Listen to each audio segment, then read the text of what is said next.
YouTubers, glad to have you with me here on the 10th day of November 2016. Do you realize that this month is a third of the way over? My goodness gracious, we are looking toward the end of the year in a hurry, ain't we? A lot of news to bring you. Jump into it here.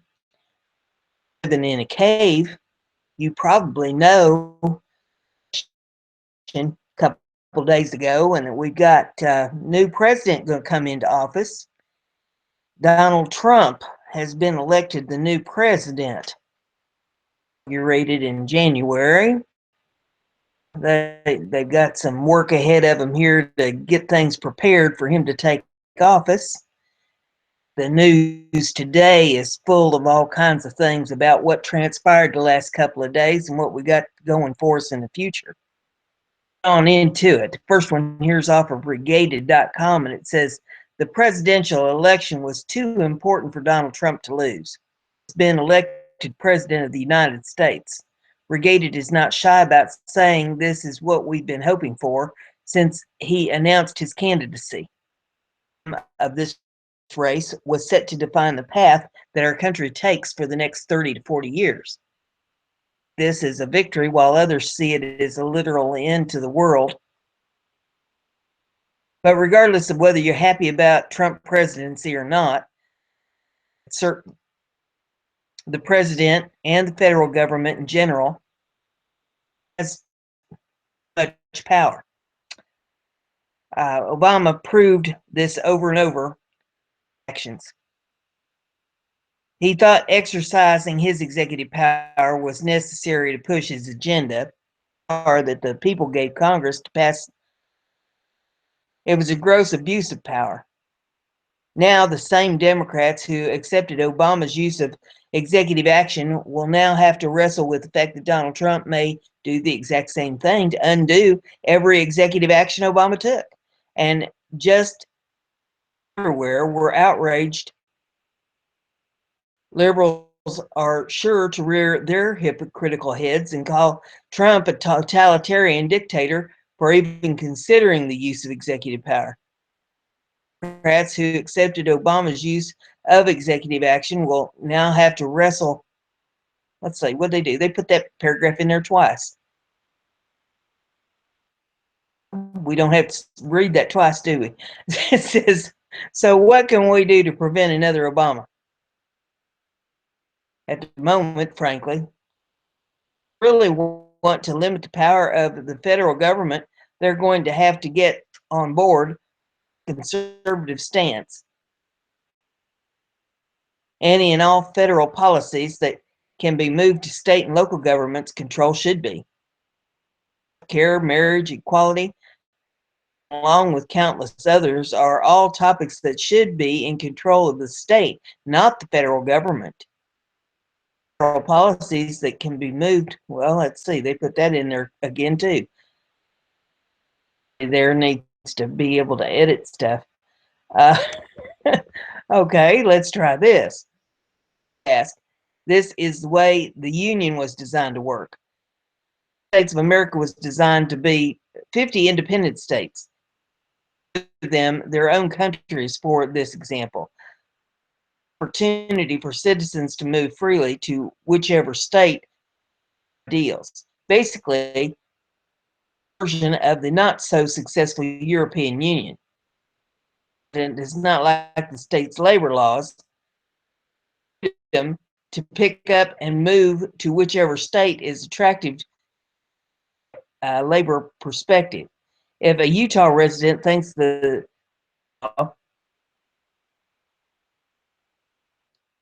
let's try that again. If a Utah resident thinks the Utah state government is too conservative on women's issues, they have the freedom to move to a more liberal state. Besides moving, states residents also have the option of voting to fundamentally change their state laws. This keeps the power closer to the people. It steps in and overrules legislation passed by majority vote in the state, then it fundamentally undermines the power of the people to control the direction. We live in a country that was not designed to have the same laws across all 50 states. And while some states may have laws that seem unfair or discriminatory to certain people or groups, to vote for change or pick and move, in reality, as important as the most important elections care about around here should be, or let's see, care about our state and local races, governors, mayors, state senators, boards, etc. These are the legislators that should be making the biggest impact on your life, not the president, not the Senate, representatives, but us. We've given our federal government so much power over the years that it's been up to them to give power back to the states and ultimately back to the people. That article. All the URLs, of course, are in the description of the video. So if you need to do further research or check out any of the videos in them, or look at any of the URLs that are attached to them, you're welcome to go through them and in there. Highlights here, things that you're not going to see on mainstream. Next one is off of the cannabis. What's next for U.S. marijuana industry under President Trump? 2016 proved momentous for the marijuana industry. States decided whether to legalize the medical use of marijuana or allow recreational use for adults, and voters in at least 7 of them, notably California, supported those moves. Measures were projected to vault cannabis to a $21 billion industry by 2020, according to market research firm New Frontier Data and market research, marking a slight increase from its pre-election estimate. But Tuesday's big victory for marijuana legalization proponents was tinged with uncertainty. The 29 states with medical marijuana laws and those that now have recreational use regulations would be growing their markets under Republican President Trump. Both Trump and Democratic nominee Hillary Clinton said favored states' rights and indicated they would not dismantle existing marijuana regulations. However, some of Trump's past statements and his political allies have not been as supportive of the issue, policy experts have noticed. Wednesday, marijuana legalization proponents remained cautiously optimistic that their industry would remain intact. Commissioner Sal Pace, a backer of his Southern Colorado community's recreational marijuana industry and booming cannabis operation, lauded vote existing recreational marijuana market economic boon that may come from areas such as wholesale cultivation and research. Optimism was slightly tempered, unknown level. Not changing any laws. I hope that's the only campaign promise he keeps, Pace said. He is surrounded by a bunch of those on the issue. Highlighted by marijuana industry members who, at U.S. Attorney General, looking to possible appointment of New Jersey Governor Chris Christie, New York City Mayor Rudy Giuliani, line stances against legalization. The industry would be concerned if appointed as Attorney General. The size of the burgeoning legal marijuana industry in many states legalized it for recreational and medical purposes is already so big that it's impossible for the federal government to roll back their policy of allowing states to adopt their own policy in this area. A partner at California Medical Marijuana Real Estate, Calcan Holdings Incorporated, said in a statement, it's hard to conceive how the federal government could reverse its policy, stated in the Cole Memorandum issued in 2013 which essentially allows states to adopt their own policy in this area. The U.S. Drug Enforcement Administration stood pat on marijuana, keeping it as Schedule I substance on the Controlled Substance Act. The agency, however, did open some doors to more federally funded medical marijuana research. Majority, a legalization advocacy group, launched a post-election petition calling for an end to federal prohibition of marijuana and for Trump to follow through on pledges towards states' rights and existing marijuana laws. Trump has clearly and repeatedly pledged to respect state marijuana laws, and we fully expect him to follow through on those promises, not only because it's the right thing to do, but also because these reforms are broadly supported by a majority of voters. Tom Angel, a majority, said in a statement. Reversing course and going against the tide of history would prevent huge political problems the administration does not need. However, might not be too big to pick apart. A public policy professor at New York University Marin Institute, should remember is if the government wants to shut, can do it on a day's notice, he said. One attorney general and White House administration could prosecute industry participants in each of the legal states and direct federal law enforcement to shut down operations and make arrests. It would be pretty symbolic in terms of any impacts on the cannabis problem, he said. In terms of a dramatic demonstration of restoring law and order, it would be a pretty quick one. Possibilities is here. Or I'm sorry, the doom and gloom possibility is there, but Kleeman said he would be surprised if the administration goes against Trump's previous statement that states. However, the prospect of national legalization might be more of a reach, he added.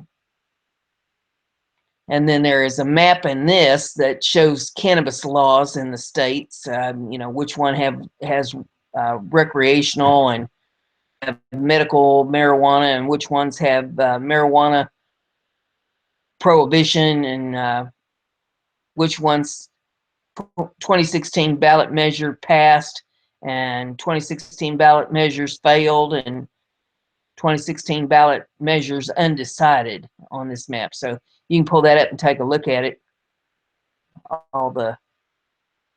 Click a state for details about its marijuana laws, and double click and to zoom in, such as Washington, D.C., and shift and double click and zoom out map and move it around and all that kind of thing. So something you can play with there if you feel the desire to do so. It's off of usatoday.com. I don't know. I had to kind of chuckle on this. It says, why women are making gynecological appointments post-election. Get your feet in the gynecologist's stirrups now.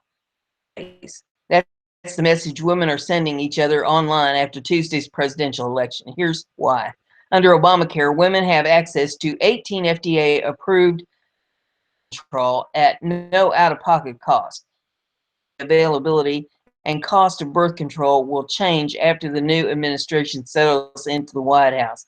But women are social media to voice their fear that under a Trump presidency, birth control costs will go up and access to services like Planned Parenthood will be limited. Planned Parenthood serves 2.5 million people annually, offering birth control, including STD testing, cancer screening, smears, and the fear stems from the Republican Party's push to repeal Obamacare and Trump campaign's alignment with President-elect Mike Pence, who, as governor of Indiana, championed a bill to block federal funds from Planned Parenthood and later fought to pass a law restricting abortions in what was considered an already restrictive state. During this, Trump said he would Planned Parenthood while he's president.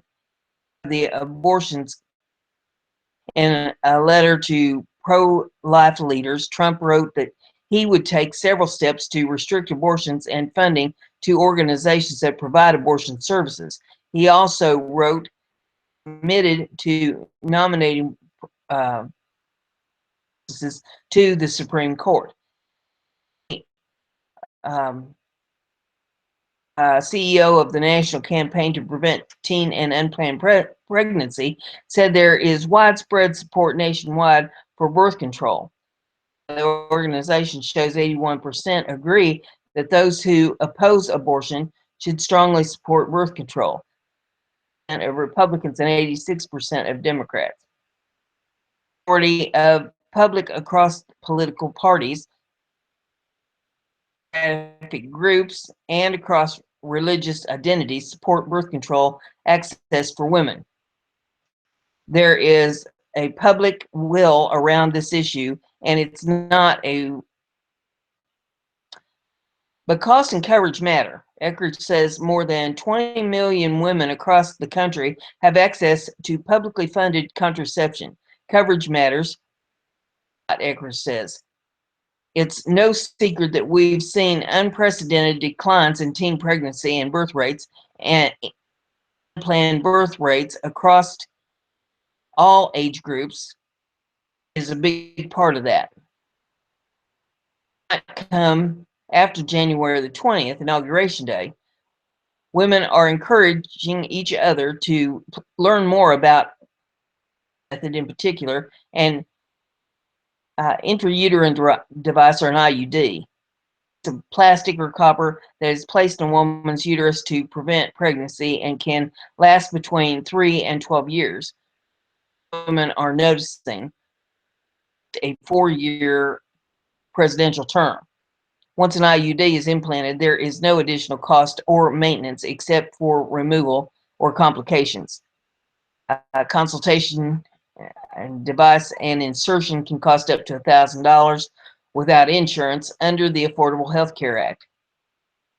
If you're unable to get an IUD heavily subsidized or free, the can cost an uninsured woman up to $50 a month, according to Planned Parenthood. It can cost every month. It adds up, especially for women that are living on fixed income. But women likely can't just go to the doctor and ask for a presidential term's worth of birth control. You live in, Eckridge says, there are some states that allow women to get a year of pills. In other states, it's discretionary. There is not a method of birth control, and to be safe, women need to access information of their options. This is a basic health care issue for women. We have to ensure that women really have full access to the full range of methods available. If you want birth control methods that will last you 4 years, an IUD is your best bet, she said. For Eckridge, the post-election frenzy is not all negative. Here is that everybody loves birth control, she says. The fact that women are focusing on this issue the day after the election, it shows that this matters. So there's that. But I have a suggestion. About birth control, don't have sex. Crying out loud. I mean, what if the bottom falls out of everything? If the poo hits the fan, I mean, there ain't no money in the bank. You can't afford birth control anyway. Pull the plug on the Obamacare, and you can't afford Obamacare the way it is. So, you know, what's that saying? If you can't pay the price, time. I think it's worded a little prettier than that, but you know, that's the basic gist.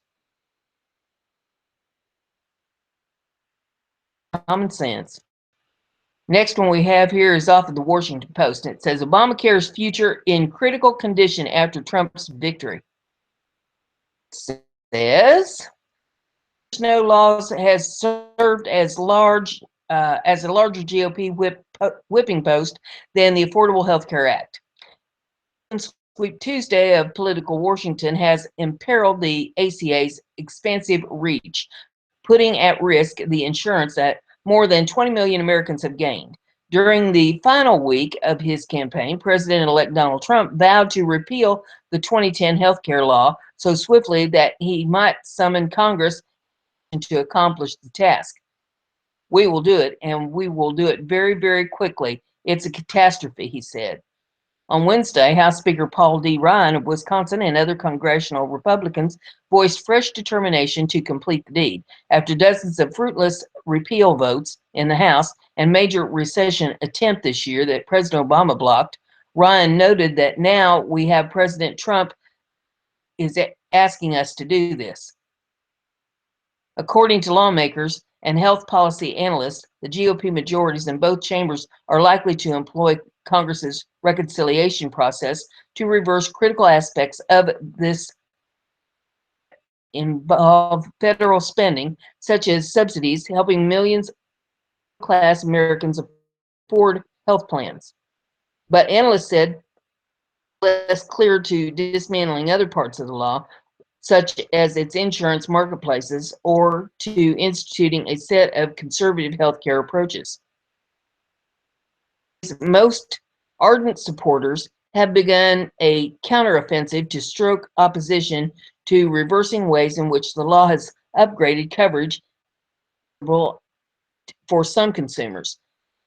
USA, a liberal consumer health lobby, convened an afternoon call with more than 1,000 people from all 50 states to begin mapping a grassroots campaign.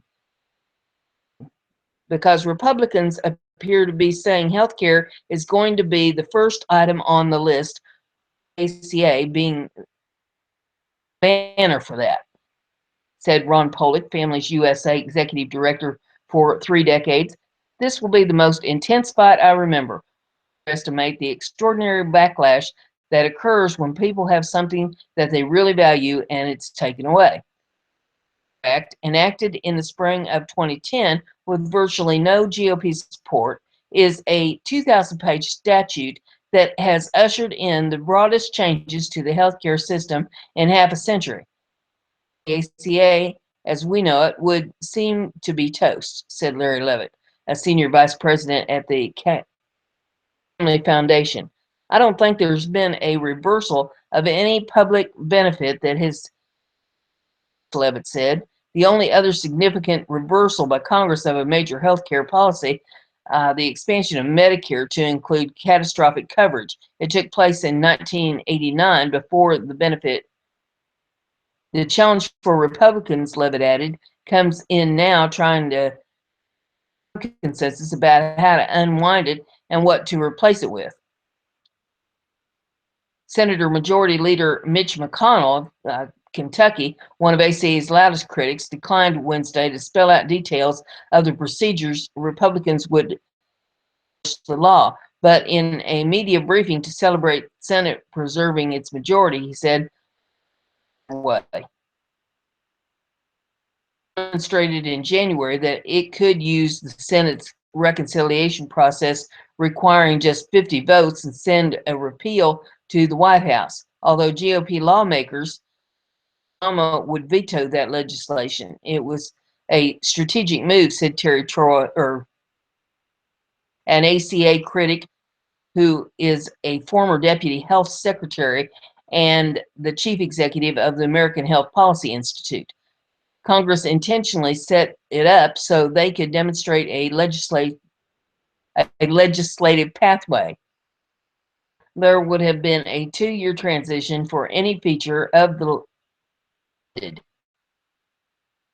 was to give Congress or congressional Republicans breathing space to design a replacement and pass a new law. Holding 51 seats in the next Senate, it's unclear whether it will be able to amass 60 votes, overcome political filibuster, and adopt an to the ACA. It repeals the law, but then is unable to agree on what will take its place.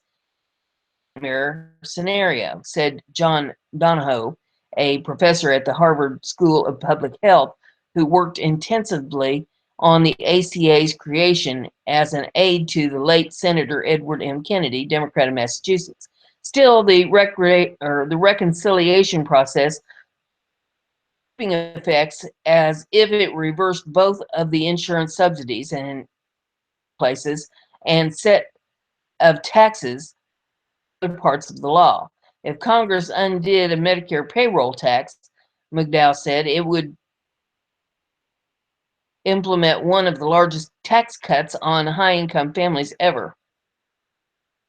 That he favors keeping one key aspect, old practice by many insurers, or refusing to cover people with pre-existing medical problems or charging them more than other customers. The insurance industry has long said it would have a hard time abiding by this rule unless virtually all Americans are required to have insurance, feature of the ACA that Trump wants to cut. He never put details on healthcare ideas that he sketched out as a candidate. They include converting Medicaid from a program for lower income Americans to annual block grants to states. Also proposed was letting individuals deduct the cost of insurance from their taxes. Congressional budget analysts and outside health policy experts have estimated the likely impact of dismantling the ACA and replacing it with Trump's health policies. The National Budget Office forecasts that over the coming decade, repealing the law would cause the deficit to grow by $353 billion, while the number of people with insurance about 24 million. Has predicted that in 2018, the first full year of Trump's tenure, his campaign health plan would add nearly $6 billion to the deficit, primarily by undoing a slowdown in Medicare payments under the law. Decrease the number of insured by about 20 million people, according to Rand. The sudden doubt future has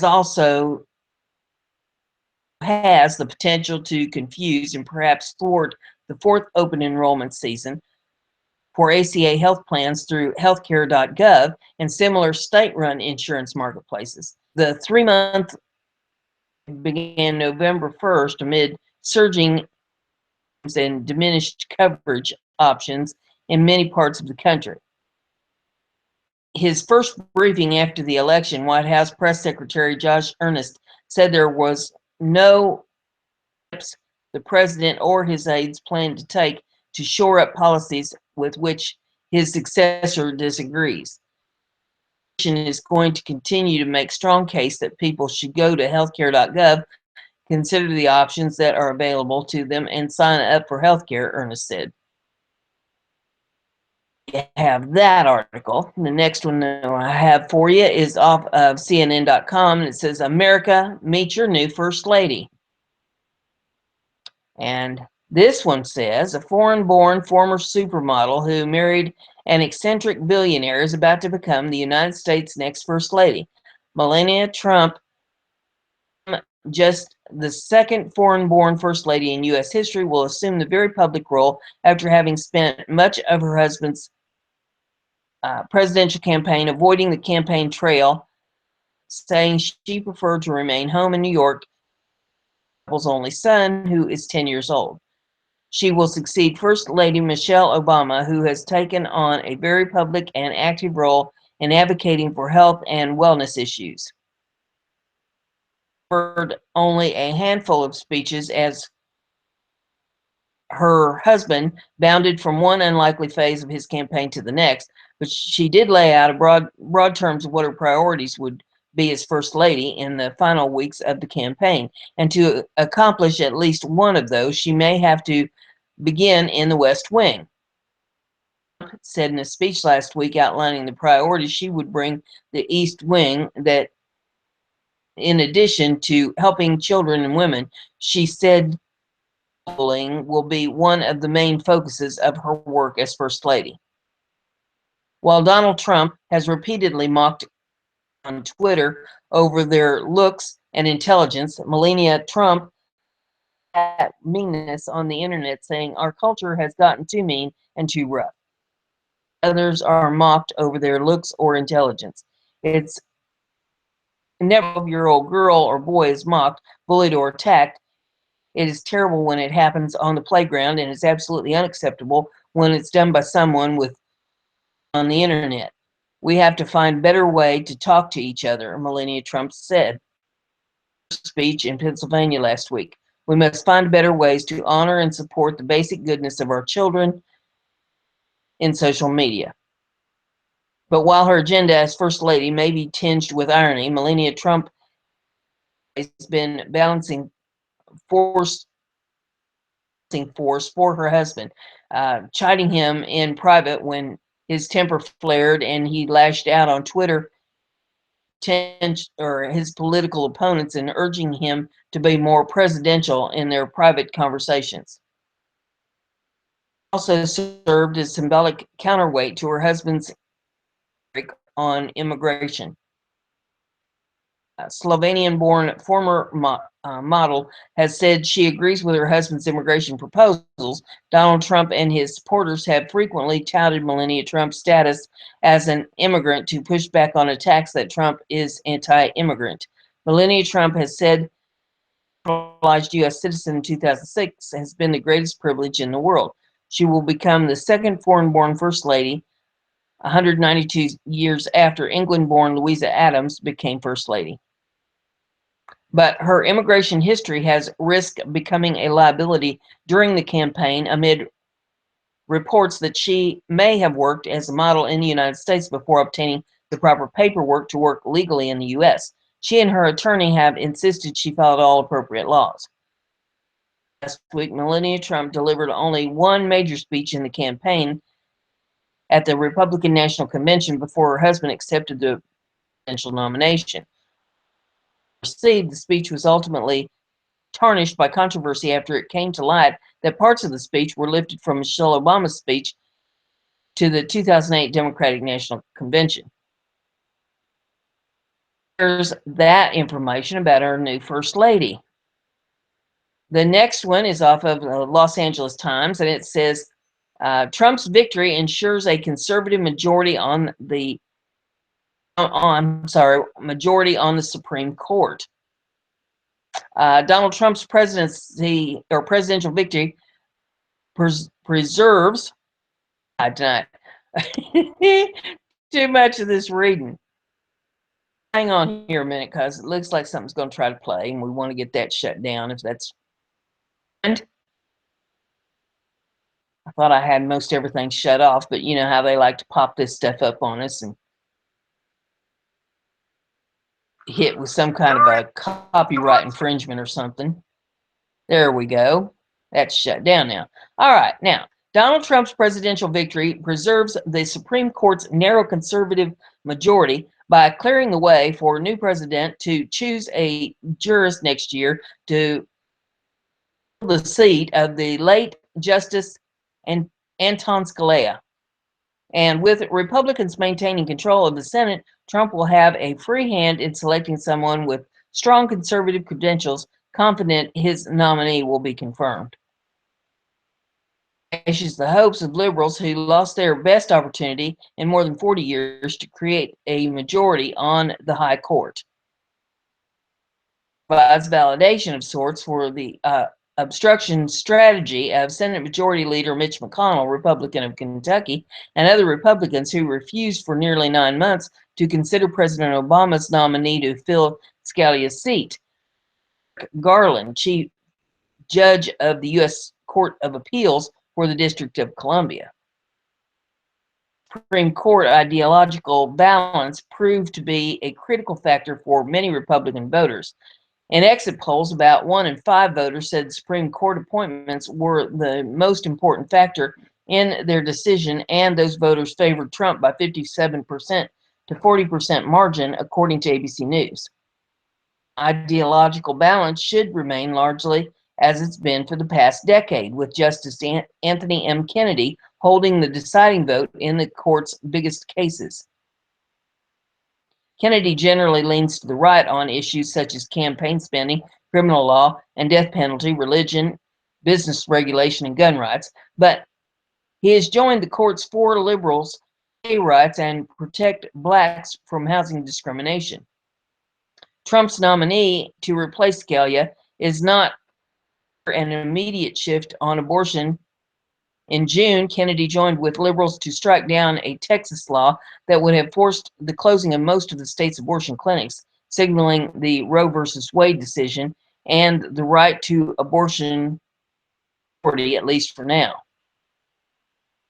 But going forward, GOP control of the White House and Senate means the court could shift strongly to the right in the next 4 years if Justice Ruth Ginsburg, age 83, Kennedy, age 80, or Stephen Breyer, age 78, were to leave the court.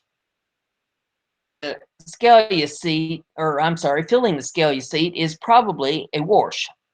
But the odds are very high that in 4 or 8 years, President Trump will have another vacancy to fill, and that will be a different story, said John Malcolm at the Heritage Foundation, a conservative think tank. Ginsburg may find herself in an uncomfortable spotlight. Some leading liberals had urged her to retire 2 years ago so Obama could have filled her seat with a younger liberal justice. Ginsburg said she saw no reason to retire and suggested she was confident would follow Obama in the White House. If President Trump were to replace Ginsburg or Breyer, it would give the court a dominant conservative bloc with 6 Republican appointees and no need to rely on Kennedy for some issues, notably abortion and gay rights. Trump said in one debate that he would appoint pro-life justices and they would overturn Roe versus Wade. Also are likely to be strong supporters of the Second Amendment and its right to bear arms.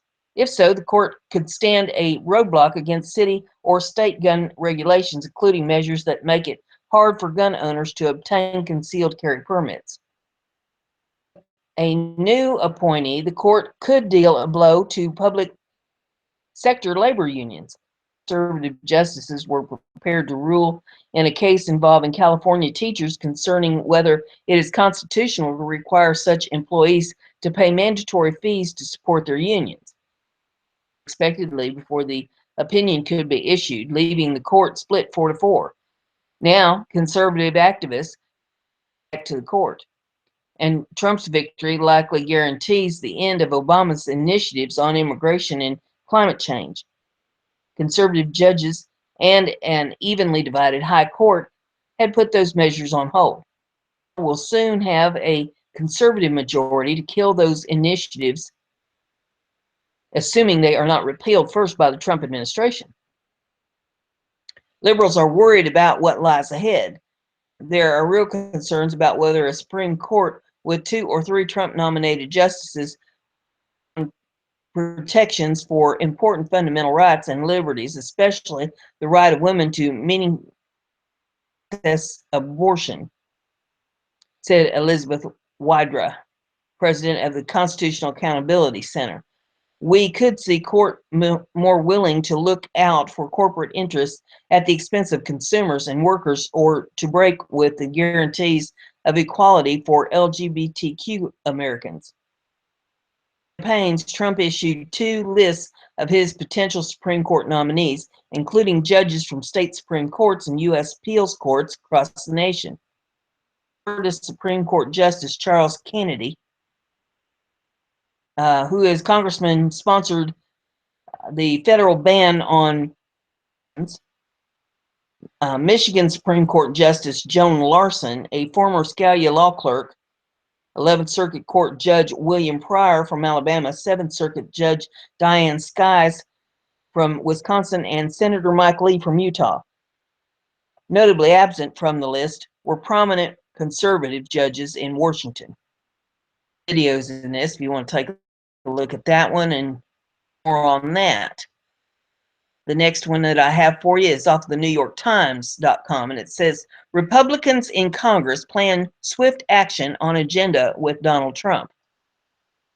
And there's video in this, and the article reads, Republicans stunned by their own good, complicated fortune said on Wednesday that key Wednesday that they would move quickly next year on agenda that merges with President-elect Donald J. Trump's repealing the Affordable Health Care Act, cutting taxes, confirming conservative judges, shrinking government programs, and rolling back regulations. Like much of the nation, we're still trying to process results of what most had anticipated. In the House and Senate largely avoided Mr. Trump during his campaign, while a handful outright denounced him, largely to their peril. Incumbents one Republican challenger who rejected Mr. Trump lost. Appeared likely to secure a 52 to 48 majority in the Senate. It provides what Republicans have been seeking for a decade: unified control of government and chance to pursue conservative agenda, transforming them no to the party that can enact significant legislation. And on Wednesday, a majority try that again. And on Wednesday, congressional leaders said major parts of their agenda the new president's desk quickly. To try and get on the same page, Senator Mitch McConnell of Kentucky, the majority leader, who was about as close turn leader comes to Getty, said as he celebrated the Republicans' victories at the Capitol, we're going to be an enthusiastic supporter almost all the time, he said of Mr. Trump. Differences of opinion, I prefer that we work them out in private. President Obama's signature domestic achievement, the Affordable Health Care Act, was clearly in Republicans' sights. This health care law is collapsing of its own weight, Speaker Paul D. Ryan said, adding that Congress had already shown it could get a repeal bill to the president's desk without any Democratic help, are widely believed to favor a maneuver used in budgeting that would allow them to undo the law without facing a Democratic filibuster.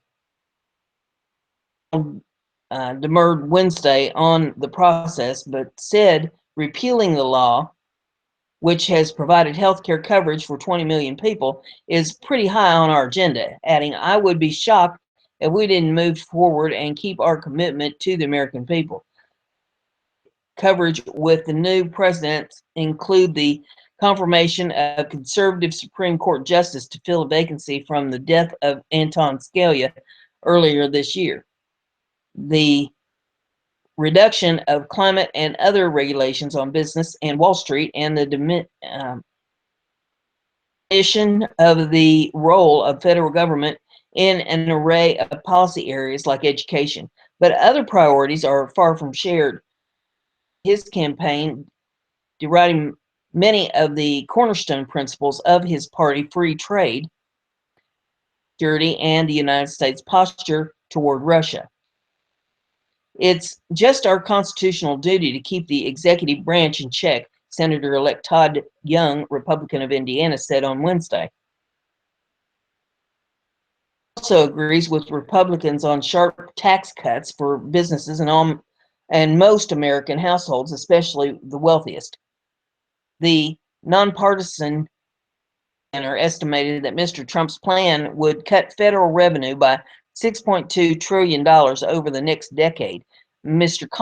McConnell said Wednesday that Republicans craved comprehensive tax reform, an area where Democrats and Republicans remain deeply divided. Mr. McConnell, political risk that paid off when he acted for 8 months on Mr. Obama's Supreme Court nomination of Judge Merrick, said he looked forward to advising Mr. Trump on a nominee, but would rather not say whether Republicans would invoke rules change to prevent Democrats from filibustering Mr. Trump's choice. That they would avoid doing so, saying that majorities should not overreach election win. I think it's always a mistake to misread your mandate. I don't think we should act as if we're going to be in power forever. Mr. Trump has been more propulsive than ideological in his policy goals, provided scant details, and at others reversed or greatly scaled back his stated goals, such as barring Muslims from. Mr. Trump could work with Democrats in some areas, such as repealing deductions that benefit some investors, an action most Republicans oppose. Invest in the nation's highways, bridges, and other infrastructure, a goal Democrats and Republicans share, do not agree on how to pay for large-scale public works packages. Representative Nancy Pelosi of California, the Democratic leader, Wednesday to push for a robust infrastructure jobs bill. This front, Mr. Trump could conceivably work with Senator Chuck Schumer of New York, the presumed incoming Democratic leader, who said he had already talked to Mr. Trump. The country to come together and heal the bitter wounds from the campaign, Mr. Schumer said in a statement. Going into the next Congress, Mr. Trump deals with Mr. Ryan, a frequent critic during the campaign. Mr. Trump often, when Mr. Ryan said he could no longer defend Mr. Trump's move, incendiary remarks, and invited him from the campaign swing in Wisconsin. But in Mr. Ryan, Mr. Trump has built in policy factory supportive caucus. If he signals his support for Mr. Ryan, if not, all his ideas too could probably forge a path forward. Nothing unites a political party more than a big win, said John Ferry, a former top Republican congressional aide. I expect GOP leaders to work closely with the new Trump administrations. Much of a choice at this juncture. Vice President-elect Mike Pence is also expected to be in White House and Capitol Hill, and Mr. McConnell said he expected him to take on the role of former Vice President Dick Cheney, possibly attending weekly lunches with Republican conference. Beyond Washington, Tuesday was good night for Republicans generally. Held on to the House with a few losses and made moderate gains at state level. Broad control it has been building in the state since 2010. While Democrats had hoped the election would be a chance to start retaking ground in the states, Obama had directly worked on behalf of more than 150 local Democrats. Republicans gained at least 3 new governor's offices on Tuesday. It was unclear whether they would hold on to the governor's offices in North Carolina, where final results were not expected until later this month. In state legislatures where Democrats had seen more opportunities, Republicans, who effectively controlled 68 of before the election day, gained control of at least the Kentucky House and the Iowa Senate. With votes in some states still being counted on Wednesday, Democrats did take some chamber. The wins was nowhere near as large as they had hoped. They took control of New Mexico House and both chambers. So there's that article. Next one I have for you, redflagnews.com. One says Yale professor makes midterms optional for students distraught over the Trump win. Can we dumb our kids down anymore, you think? Holy smoke. Here, let me get this taken care of.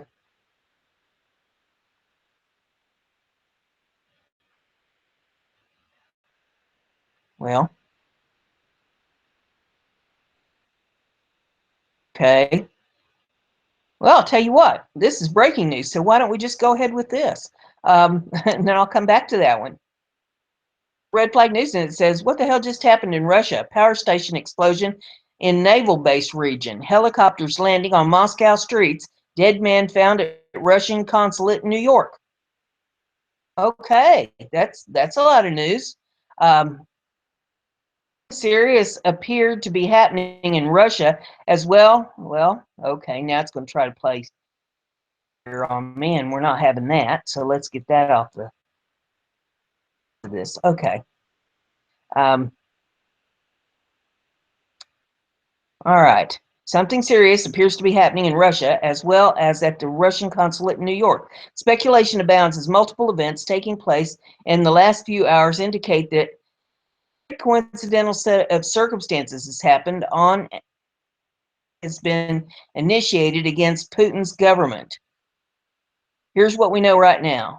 On the heels of previous announcement, provisioning of cyber warfare assets last week, and some 300,000 NATO troops preparing for battle in Europe this morning from RT that a massive blast at the electrical substation in Murmansk, Russia, has left part of the region without power.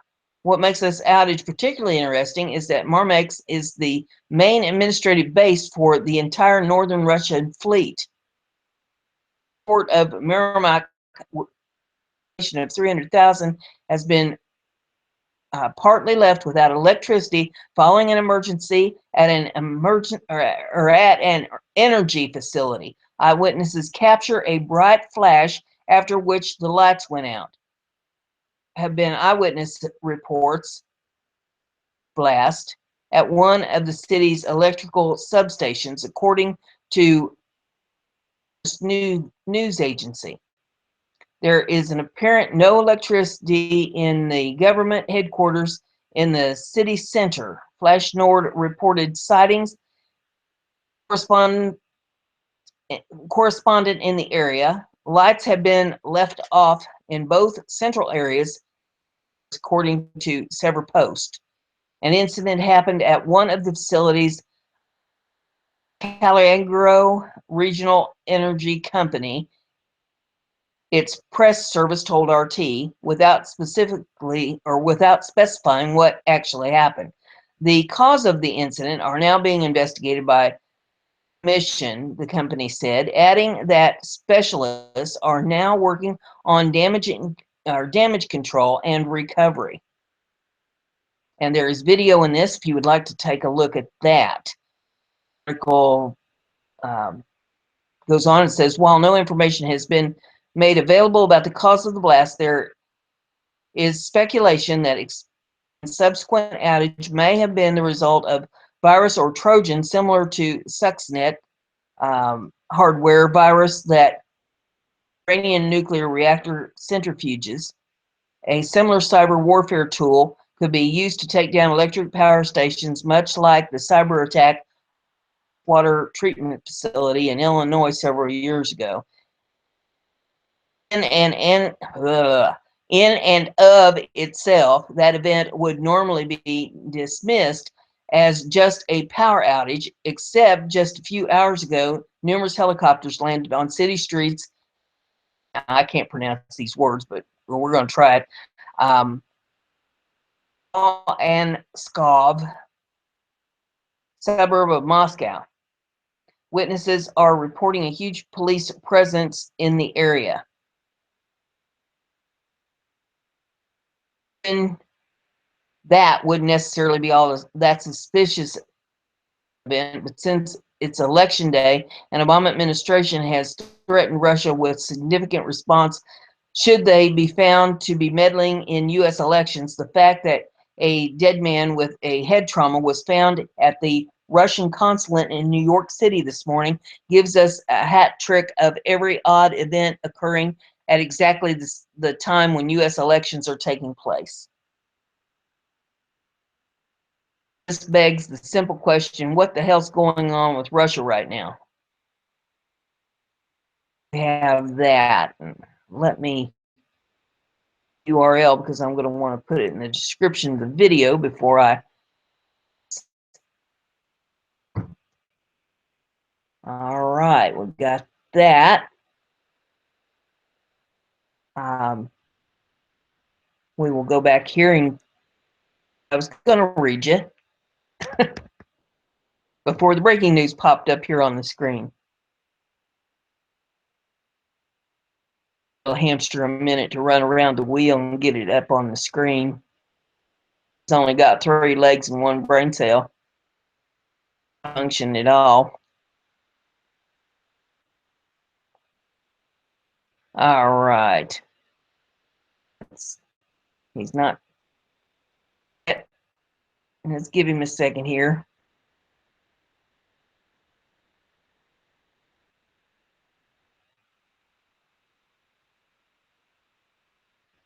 Okay, here we go. We're back to the article.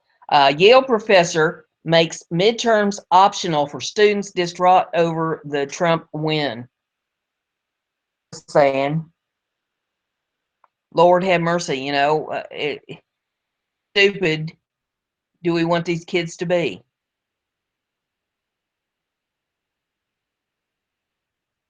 Candidate don't win, so you're just so distraught that you can't take your test. Are you kidding me? Suck it up, Buttercup. Let's go.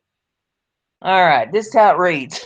Liberal students across the nation watched in shock as Donald Trump clinched victory from Hillary Clinton to become the 45th president of the United States. But some wiped their tears and pulled themselves together enough to ask their professors to cancel their exams because they were so upset by the results. Anonymous professor heard the cry and decided to protect his snowflake charges by making the test optional. He wrote to them saying, I am getting many heartfelt notes from students who are in shock over the election returns and fear, rightly or wrongly, for their families and are requesting that the exam be postponed. On that, if you want to pull that up and read that for yourself, I just wanted to bring it to your attention that this is the foolishness that's going on in a school like Yale. Say that the tables was turned on this and that she had won and Trump had lost. Would they have done the same thing for the Trump supporter students? I doubt it. Here is off of Regated, and it says, pack your bags, losers. Celebrities who said they'd leave if Trump won. And this one, I can't make this stuff up. Lord have mercy. This says, Dear Hollywood losers, to those of you who threatened to leave America in light of Donald Trump victory, it's time to pay the piper. Trump won, and now you need to put your money where your mouth is. That's right. Pack your shit and don't let the door hit you on the way out. In her of Craig Jones, Ice Cube. Bye, Felicia. Full disclosure, I'm having a difficult time writing this article, not because I'm sad to see these butthurt celebrities leave. In fact, I couldn't be happier. I'm struggling because I cannot contain my laughter. Well, me too. The distraught look on liberal Manhattan's face has been priceless. I kid you not. There is next to me in Starbucks who's literally crying into her cup of coffee. I'm contemplating whether I should remind her the tears are a product of animal suffering. Thus, tear-flavored coffee does not meet vegan dietary guidelines.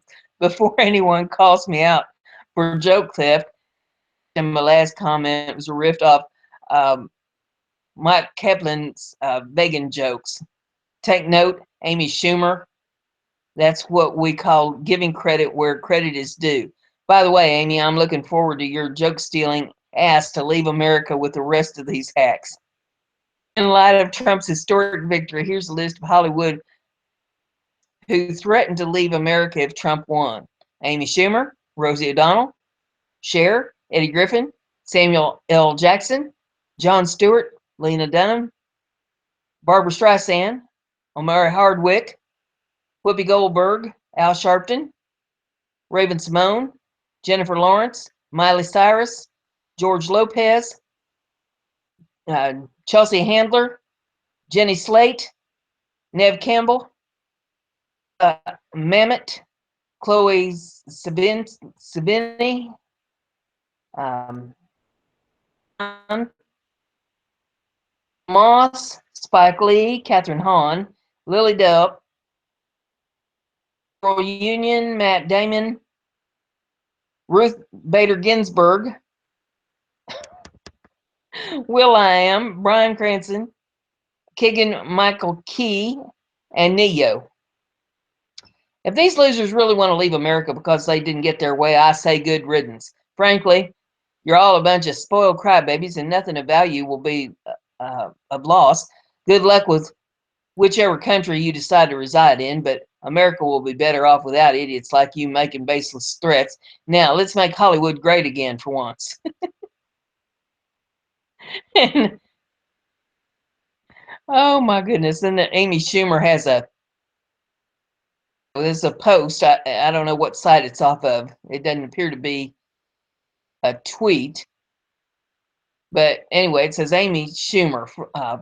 First of all, the interview where I said I would move was in London, and I said it in jest. Not that anyone needs more than a headline to count something as official news. Anyone takes is just as disgusting as anyone who voted for this racist, homophobic, openly disrespectful woman abuser. Like the rest of us, I am grieving today. My heart is in a million pieces. My heart breaks for my niece and my friends who are pregnant, bringing children into the world right now. Like everyone else, I am horrified that people believed these bumper sticker slogans filled with hate. People who voted for him you are weak. You are not just misinformed. You didn't even attempt information. You say lock her up, um, the word email, but what was in the emails? You have no clue. Well, I'll tell you, if you read this far through the holes in your sheet, they said nothing incriminating, nothing. She her entire life to public service and got our children's health care and education without discrimination. I don't know. Apparently, it goes on in this, and you know, this since it's a picture, it doesn't scroll any further. And Regated says liberal comedian Amy Schumer has mental breakdown on Instagram. America voters weak and misinformed. So there you have that article. Lord have mercy. Well, maybe she'd like it better, say, in a country like, I don't know, China, Russia. Next one we have here is off BizPack Review, and it says, wife of BizPack Review CEO finds gutted filleted squirrel on mailbox for election day in gruesome scene. There is no low that is too low when it comes to politics. Review's president Jack Fernan, or try that again, Fernari, made a horrific discovery on election day in what appears to be a gruesome act of attempted political intimidation. A gutted squirrel was found on the Fernan's mailbox. And there's a picture of it in this if you'd like to see a gutted squirrel. It says, had left early for work and apparently had missed it, but his wife sent him a text after making the discovery.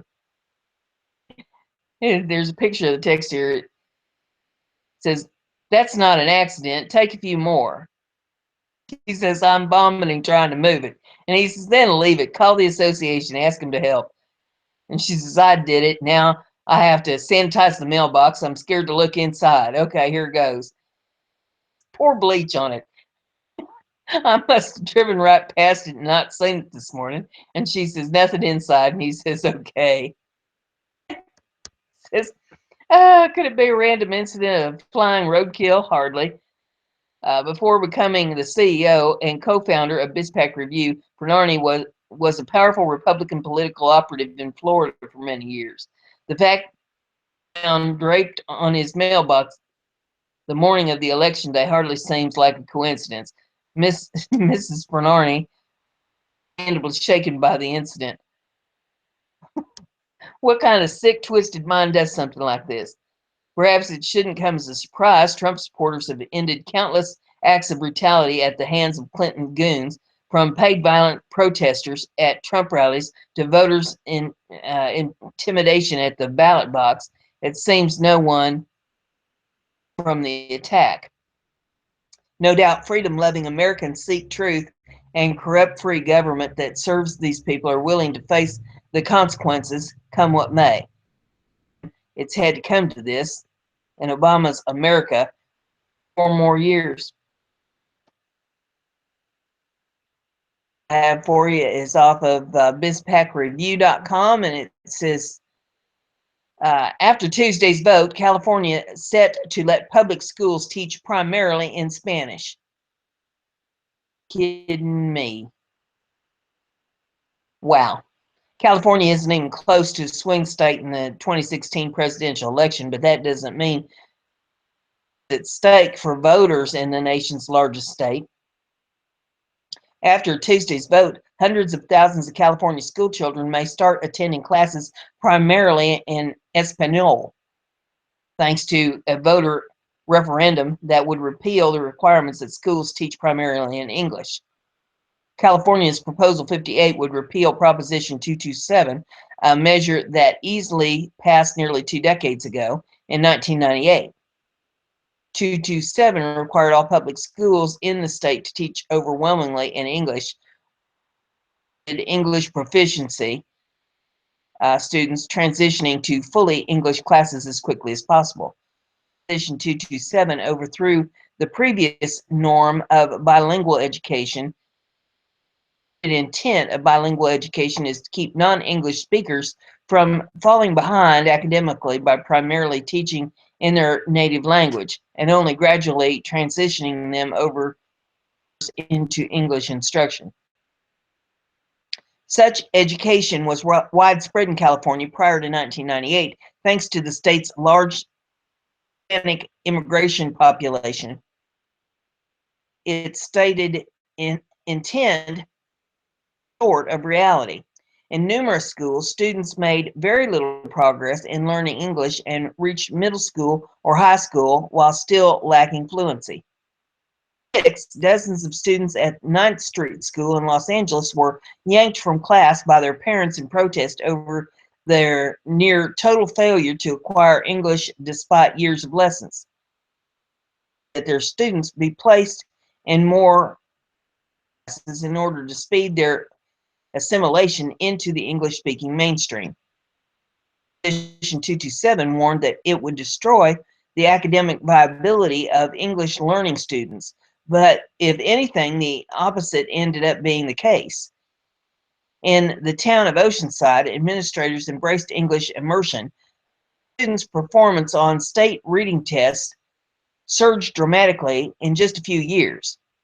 In the neighboring town of Vista, which was otherwise nearly identical, school officials fought hard to preserve bilingual education by liberally granting waivers from the law. None of the academic gains Oceanside did, and after years of residence, the city finally gave up and switched to full English immersion. Across the state, the English proficiency of LEP students tripled in just a few years, and math scores rose as well. California's immigrant population higher than ever, the state is poised to reverse the course. Polls indicate that Proposition 58 is likely to pass. Ironically, supporters of the measure place an emphasis on English rather than foreign tongues. They argue that the bill will allow for dual immersion. Both native English and native Spanish speakers can learn in a bilingual environment.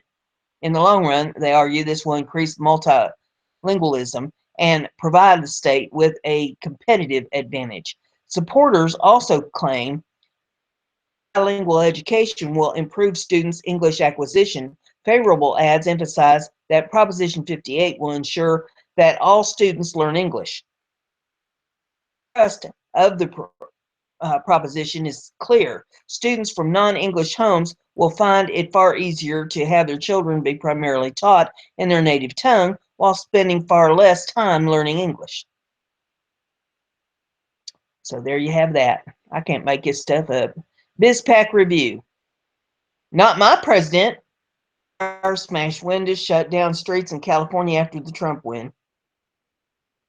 Donald Trump's historic victory prompted waves of protest across California college campuses as angry crowds disavowed the brash billionaire by chanting, "He is not my president."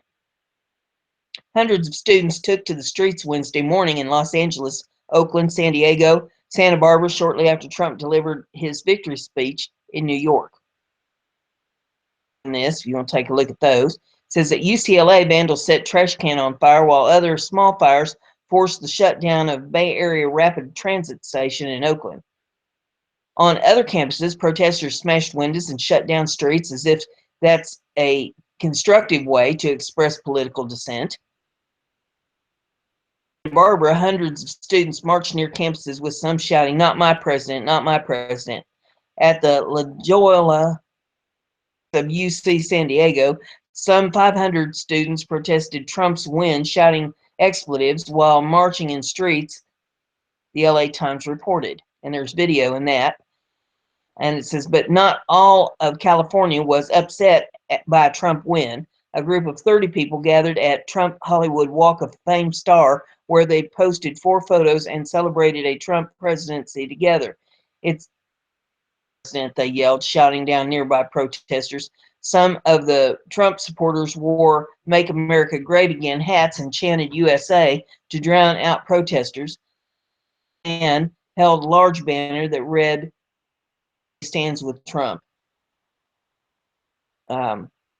Says crowd marching down Del Playa now protesting election of Donald Trump as president, along with a few Trump supporters, and there's pictures there of that. So, Lord have mercy. The next one is off of news.com, and this one says, breaking, Colorado voters approve assisted suicide. Denver, November the 8th, 2016. Colorado voted to legalize physician-assisted suicide tonight by an expected margin of around 65% to 33%. Schadenberg, executive director of London, Ontario-based Euthanasia Prevention Coalition, says the result is distressing but not surprising. Inundated with message that this is about freedom, my autonomy, that there will be safeguards in place. When you look at the reality, none of that's true. 106 creates the Colorado End of Life Options Act, allowing doctors to prescribe lethal drugs to patients age 18 and over who have been diagnosed with terminal illness and have been assessed to have 6 or fewer months to live. 2 doctors to agree that the patient is in the final stages of a terminal illness. Patients will not be asked to undergo a mental health examination. Week, noted Schadenberg. Medical condition, you don't have to speak to a specialist. You don't have to in any way receive an opportunity to get the information that might change your life or change your mind on it. The Vote No coalition also has denounced Prop 106 as fatally flawed because it does not take account that doctors may misdiagnose a patient's life expectancy. It does not require the involvement of a psychiatrist or psychologist, and it makes it too easy for big healthcare companies and greedy heirs to financially exploit assisted suicide. Demonstrated that insurance companies will use assisted suicide legislation to deny coverage for treatment, said Peggy O'Keefe, spokesperson for the coalition. And where the state Medicaid program denied chemotherapy treatments, denied procedures, but said, hey, we will cover assisted suicide medication. Although the Colorado legislation twice defeated a bill to legalize assisted suicide, the proponents of physician-assisted suicide got enough signatures to certify the ballot in August, she said. O'Keefe likened the battle in the lead up to vote as David and Goliath struggle, pitting the Vote No coalition against well-funded campaign led by Yes on Colorado, End of Life Options, and the Compassion and Choices Action Network. Registered with Colorado Secretary of State as issues committees with Yes on Colorado End of Life Options reporting contributions of $5,424,994.79 by October 2nd of 2016. The CCAN reporting $5,359,281.50 in contributions by that date. Both committees were registered under Crystal, and both listed Suite 200, 4155 East Jewel Avenue, Denver, Colorado as their address. Money, O'Keefe said, leaving the vote no side, which she described as a broad-based coalition of elder law attorneys that practice specifically in this area, folks from the disabled community, folks from the faith community, scrambling to get their messages out. The vote no efforts, as well as mail-in ballot crammed with 6 amendments, 3 propositions, and 1 ballot issue, not to mention a slate of candidates for local, state, and national level. As a result, the media was very expensive, so it was hard to communicate our message to voters, noted O'Keefe. Bishops vocally opposed Proposition 106, as well to the Vote No campaign, with Archdiocese of Denver donating $1,600,000, the Diocese of Colorado Springs $500,000, and the Diocese of Pueblo $325,000, according to Ballotpedia. Colorado Christian College was also a vocal campaigner against the measure, with his college donating $50,000. The Patients' Right Action Fund also donated $80,000. Ballotpedia reported. Declaration set out an 11th hour message the Sunday before the election to oppose the measure. The Denver Post, Gazette, and the Longmont Times called for Proposition 106's defeat. The Denver-based Compassion and Choices that grew from former Hemlock Society and the much publicized physician-assisted suicide of 29-year-old Brittany Maynard, and O'Keefe says the national organization has been pushing physician-assisted suicide in 30 states, building on what it considers the Great Triumph in Oregon in 1994.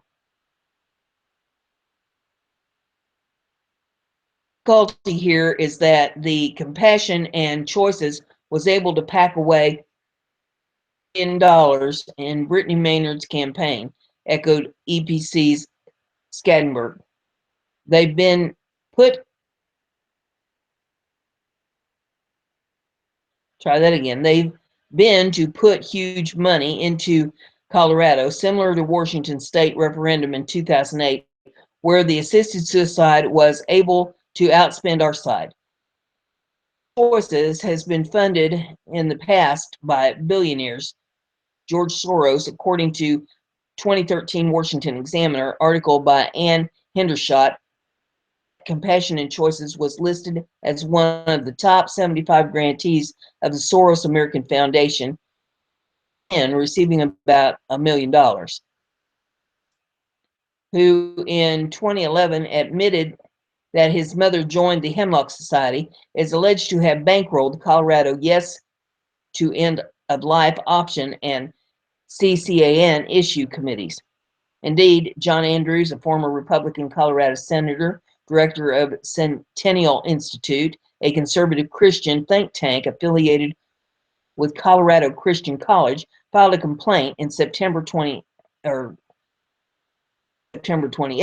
against Compassion and Choices Action Network, alleging campaign and political finance in an effort to force CCAN to disclose the source of a $4.5 million contribution in June. Soros has tried to hide his involvement, and violations of the campaign finance law have occurred, Andrews told LifeSite News. He expects his complaint will go before a judge after today's election. In Proposition 106, Colorado becomes the 6th state to permit assisted suicide and the 4th to do so by ballot initiative. Oregon and Washington legalized assisted suicide through ballot initiatives. Vermont and California through legislation, and Montana, the Supreme Court ruled that assisted suicide was permissible. But Schattenberg says that while Colorado's yes vote creates an impression that the trend is for states to accept physician-assisted suicide, he noted in March that several states have assisted suicide legislation, according to Arizona, Colorado, Hawaii, Iowa, Maryland, Nebraska, New Jersey, and Utah. People to purchase and disseminate the Euthanasia and Deception DVD, which documents the consequences of legalized assisted suicide and euthanasia in Belgium and the Netherlands. Someone's life will give doctors power to do it, he said. People need to be watching the euthanasia deception video to see what the truth of this is actually going to be. So there's that information. The next one I have for you is off of regated.com. Says, top 10 liberal meltdowns after Donald Trump wins the presidential election. Donald Trump is going to be the 45th president of the United States. Liberal meltdowns commence. Young and old liberals took it to social media to express their disdain against Donald Trump. America has decided who our next president is. Right on schedule, the liberals freak out. In our findings, we notice there is a lot of misinformation. A common trend is the belief that Donald Trump is going to become a tyrant leader. This is America. We have laws and regulations. These types of things cannot happen. Starts in the first number 10. Brother's last words. It should have been Bernie.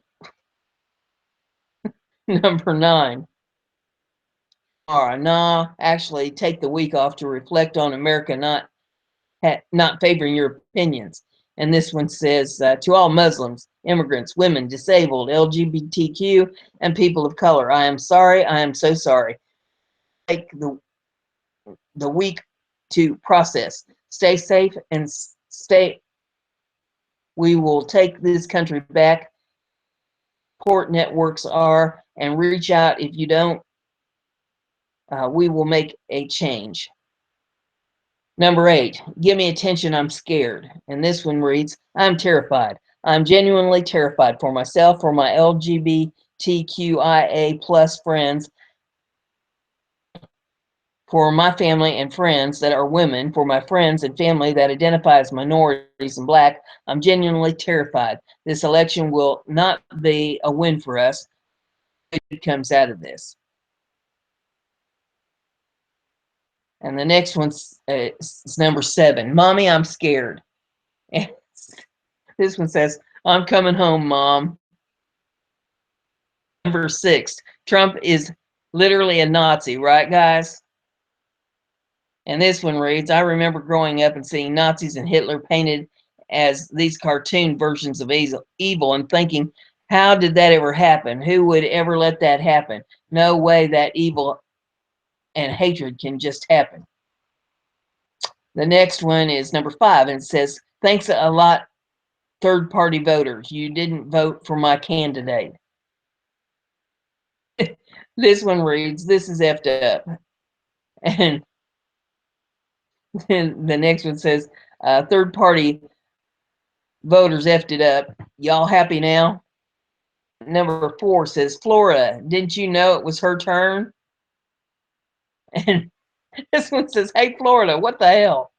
And number 3, okay. And I can't even read you the expletive under that one. Number 2, you didn't vote for the Queen. Explain to everyone why they don't matter to you now. And this one reads, if you voted for Donald Trump today, be sure to explain to all your LGBT plus female, Black, Hispanic, Latino, Muslim friends why they don't matter to you. And number 1, what you don't deserve to vote. And this one reads, white people shouldn't be allowed to vote. I would be more than happy to give you my right to vote if this were the case. As a whole, we obviously don't know what it means to vote for something that will be better for our country. F this. To my friends of color, please let me know what I can do to help you feel safe in these very scary times. I'm so sorry that we let you down again and again, and now same goes to all my queer and trans and female identifying peers, to all my fellow survivors of abuse and rape. Our power is in our support for one another.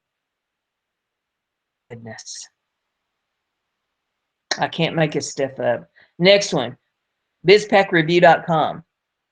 The best speech of her career. Ironically, it was her concession.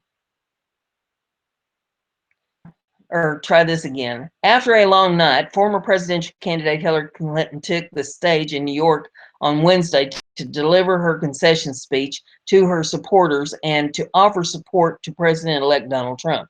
It was far from her planned victory firework display, which she canceled hours before the election results came in.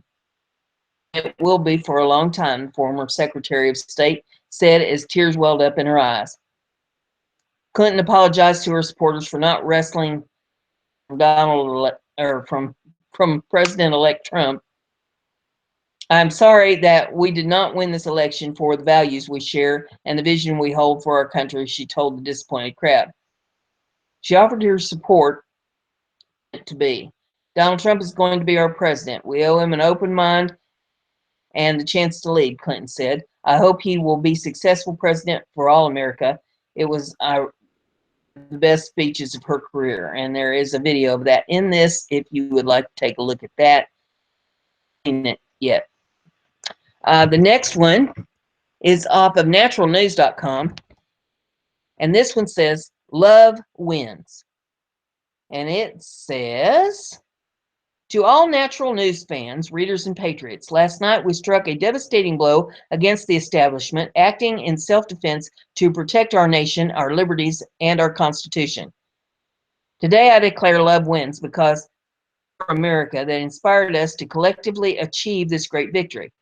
Like you and I, Donald Trump loves America. He loves it enough to risk everything, his business, his reputation, even his life, to fight for Americans, even when so many of those Americans have been hopelessly misinformed and brainwashed by the corrupt leftist media to hate everything America stands for. Love wins when we protect our borders and demand that immigrants follow the law. Note to all, my wife is an immigrant. Love wins when we defeat a great evil. Hillary Clinton and her hundreds of co-conspirators are the most evil, destructive, and corrupt people to have nearly seized total power in Washington. Stopping them in their tracks was a tremendous act of courage, love, and self-defense. Together, we America. Love wins when we drain the swamp, which, in my view, means throwing the corrupt, criminal, political elite out of Washington and to finally represent the interests of the people. The swamp is so putrid and nasty that I heard the EPA is going to announce that draining it will be an environmental hazard. Love wins when we eliminate Obamacare once and for all, a catastrophic failure that has caused immeasurable pain, suffering, and despair across the population. Obamacare has contributed to more job loss, more high stress, uncertainty, and more economic destruction than any single law. Love wins when we help Trump nominate U.S. Supreme Court justices who honor America's founding principles, including protecting the Second Amendment, which remains America's immune system against tyranny. Love wins when the lying, cheating, rigging, deceptive Democrats lose. The big message today, cheaters lose. If we do not respect laws of the land and the process of democracy, which the Democrats openly despise, then we do not have a nation. The fact that democracy worked last night means that democracy has carried the day. Love wins when we protect the lives of third-term babies living in the wombs of their mothers. The despicable anti-human left has long pushed for the organ harvesting of human babies that are partially born and then murdered for profit. If we love our children, we obviously cannot tolerate their deliberate murder, late-term abortions, and partial birth abortions, and organ harvesting, which the delusional left still does not realize is happening. Love wins when we stop of the U.S. economy through horrifically bad trade deals that bleed our nation's wealth. To protect and defend America, we must defend its economy. Maintain strong defensive military presence in a world full of insane foreign enemies like China and North Korea. If we love America, we must defend it from foreign attack. While none of us want war, it is an investment in the prevention of war, the maintaining of strong military presence that gives us peace. Peace through strength is what really works. Today, I salute our nuclear submarine commanders who patrol the world's oceans, sending powerful message to all enemies of America that messing with America are consequences. Love wins when democracy works. All throughout the campaign, Hillary Clinton and the corrupt criminal DNC, Department of Justice, etc., all sought to thwart democracy and nullify the will of the people. This same effort was also echoed by CNN, MSNBC, and most of the leftist media, which as of today has ceased to be a free press to all. Forward, we must get back to respecting democracy and defending open, free, and fair elections as a universal binding principle. And by the way, the leftist media polls we now know were all rigged from the start. When love wins, we all win. We must pull together and get behind Trump's effort to drain the swamp and reform America's corrupt government. Now our mission to support Donald Trump against the meticulous left attacks that are coming. The angry, bigoted, intolerant left does not accept the will of the people, accept the very principles of a representational republic. Heck, most people on the left don't even know what a republic is in the first place. We must now be prepared to go to bat for Donald Trump by halting the violence and riots of the left. We must lend Donald Trump our support for the wholesale reforms that will be necessary to drain the swamp. And we must seek the criminal indictment of all those on the left or the right as a universal principle who have conspired to fraudulently steal political power in America. It is a time of great revolution for America, a combination of mass arrest of Clinton co-conspirators and true economic revival for this nation.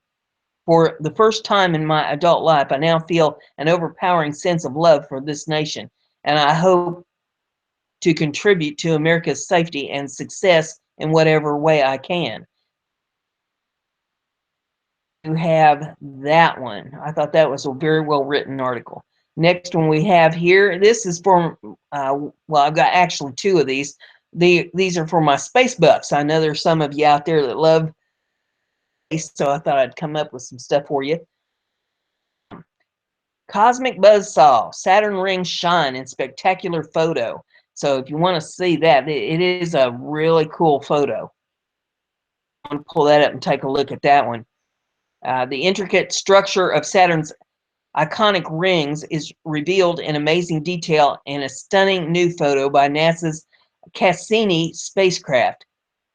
Of individual ringlets are visible in the photo, captured on 24th of September 2016, when about 283,000 miles and positioned 4 degrees above the ring plane. These ringlets display quite a bit of variation. Exactly why, NASA officials said. Ring scientists are debating the nature of these features, was appeared this way, or if their appearance has evolved over time. NASA officials wrote in description of the new photo, which was released Monday, November the 7th. Saturn's rings are composed of 90 to 95% water. Scientists aren't sure where the rings originally came from, and theories abound. For example, some researchers think that the rings are remnants of an icy moon that was torn apart by Saturn's gravity, while others hypothesize that they're made up of material left over after the planet formed. And recently, a team of astronomers hypothesized that the rings may be pieces of dwarf planets that strayed too close to the giant planet 4 billion years ago during a chaotic period known as the Late Heavy Bombardment. In 1997 and arrived in the Saturn system in 2004. The spacecraft will continue studying the ringed planet and its many moons through September of 2017, when Cassini will perform an intentional death dive into Saturn's thick atmosphere. Cassini's spacecraft also carried a piggyback lander called, which in January of 2005 made the first ever landing on Titan, Saturn's largest moon. The $3.2 billion Cassini-Huygens mission, collaboration involving NASA, the European Space Agency, and the Italian Space Agency. So I thought that was kind of fascinating. The next one that I have for you, well, let's see. It kind of disappeared on me there. Let me see if I can get it back. Clicker. All right, we'll try that again. Here we go. It's off of space.com, or I'm sorry, it's off of livescience.com, and it says, how rare is a supermoon really? A cool picture in this one too, if you want to take a look at that of the supermoon building. And it says, as an observational astronomer who teaches students about the behavior of the moon, I'm thankful for anything that inspires people to go out and look at the sky. For me, it's second nature to pay attention to the moon.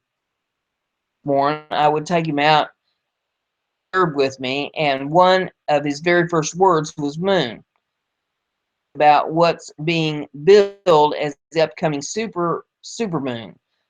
I do not like using the term because reports overhype the factors that make it certain full moons. That again.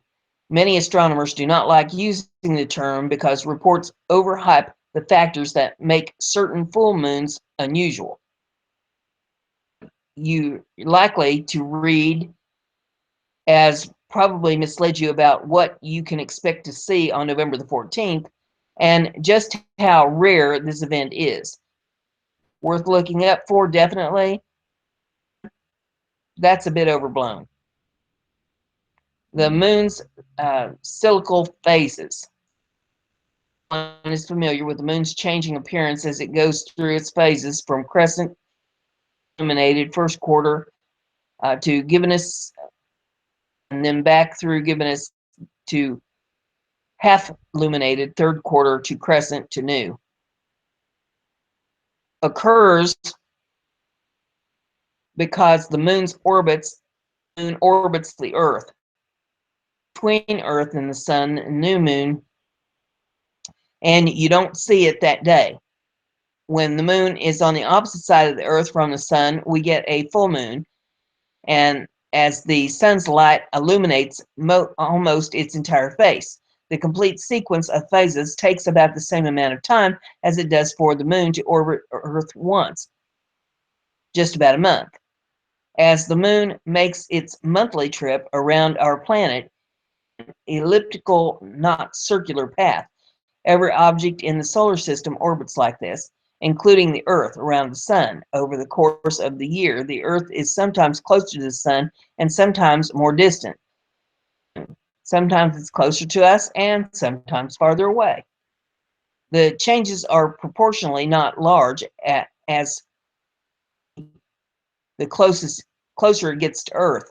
The moon's approximately 10% closer to the Earth at the apogee, most distant point on its orbit. Over the year, the moon's distance from Earth varies from around 222,000 miles to 253,000 miles. The time it takes the moon to go from perigee to perigee, about 27.3 days. Then the time it takes it to go through a complete set of phases, about 29.5 days. Timescales are different. The phases at which perigee occurs varies. Sometimes perigee occurs when the moon is full, just likely for perigee to moon is in the first quarter phase or any other. Whichever phase the moon is on when it's at perigee will be the one that looks largest to us here on Earth for that month. The moon can appear 14% larger and 30% brighter than a full moon. It's complicated by the fact that our eyes play tricks on us and convince us that the moon looks larger when it is near the horizon than when it is higher in the sky. Every full moon will look bigger and brighter at perigee or apogee. The first time I heard the phrase supermoon was in 2011, and someone had to explain suddenly in vogue term to me it to describe the full moon that happened to occur within an hour of perigee in March of that year. The moon's perigee varies a bit, and in March of 2011 was the moon's closest perigee of that year. This was somewhat rare event, a moon occurring not just at the closest perigee of the year, but many people got the impression that this was an exceedingly unusual event and rushed to see and capture images of this supposedly ultra-rare moon. Depending on how closely you require the moon, the full moon, to occur to perigee, call it a supermoon. Happen at least roughly once a year and often more frequently. To the moon, to this month's much ballyhooed supermoon. News stories are hyping the upcoming full moon as a once-in-a-lifetime viewing opportunity. November the 14th full moon is the closest since 1948, and the next time the full moon will be closer 2034. But this month's full moon is only 0.02% closer, a mere 41 miles, that 2011 supermoon. Distances make no noticeable difference to the moon's appearance. Please do not go out and observe the November full moon. If you are good with photography, try to document that the moon does appear larger than the other months this year. You'll have other virtually equivalent opportunities to do so pretty much every year for the rest of your life. So don't worry if you miss it on the next time around. You have that. I thought that was very interesting. The next one I have for you is your feel good. And for those of you that's new, you might not be familiar with the way I do the show, but negativity, the news, that I like to end it on a little higher note. It should kind of be kept in balance and remind us of what's important. So I try to do something at the end of each show to everybody's day up a little bit. And this one's going to be a video. I think you'll enjoy this. It's only about a minute and a half long. Do a screen share to come up here. There we go. Got a screen share. We'll make it big and play it.